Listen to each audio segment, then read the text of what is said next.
Why some Naga people want freedom from India, the untold truth. Welcome to the Accidental Explorer, the channel where we uncover the stories no one else dares to talk about. Today, we're diving deep into one of the most controversial and sensitive topics in Northeast India.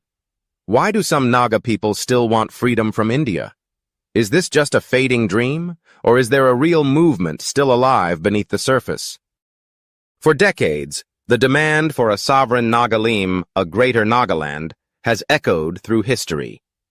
From the first Naga resistance against British rule to the signing of the Shillong Accord in 1975, the Naga struggle has seen blood, betrayal, and endless negotiations. But why does this demand for independence still persist in 2025? Broken promises and historical betrayal. Did you know that when India gained independence in 1947, the Naga leaders declared their own independence a full one day before India did? That's right. The Naga National Council, NNC, sent a letter to the United Nations claiming Nagaland as an independent nation. What happened next? Silence. India refused to recognize it, and the stage was set for decades of conflict. The Indian government promised autonomy, but for many Naga nationalists, it was never enough. The 16-point agreement of 1960 led to the formation of Nagaland as a state, but the demand for complete sovereignty never died. In fact, it only fueled more insurgency.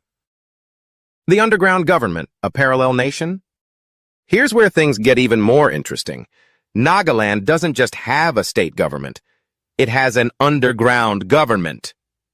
The NSCN, National Socialist Council of Nagaland, the Naga leader factions, especially NSCN-IM, have their own army, taxation system, and governance.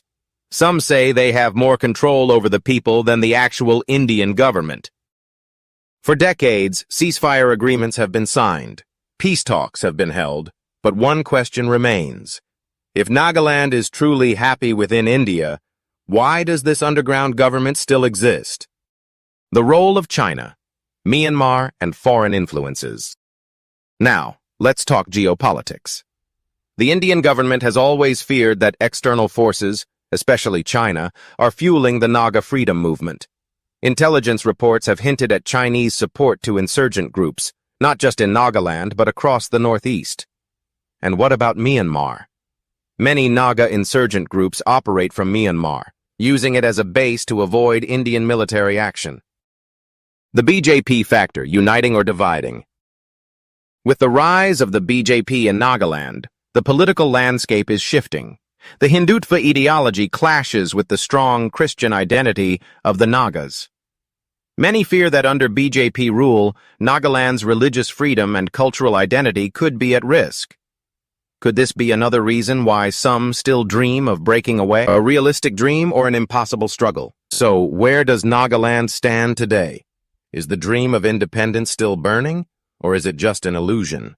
While many Naga youth today are moving forward, embracing business, education, and modernity, the older generation still remembers the war, the sacrifices, and the unfulfilled promises. The question remains, will Nagaland ever be free, or will it remain caught between India's control and the shadows of its past? Let me know your thoughts in the comments. Should Nagaland continue its fight for sovereignty, or is integration with India the only path forward? Don't forget to like, share, and subscribe to the Accidental Explorer for more explosive discussions on Northeast India's hidden truths.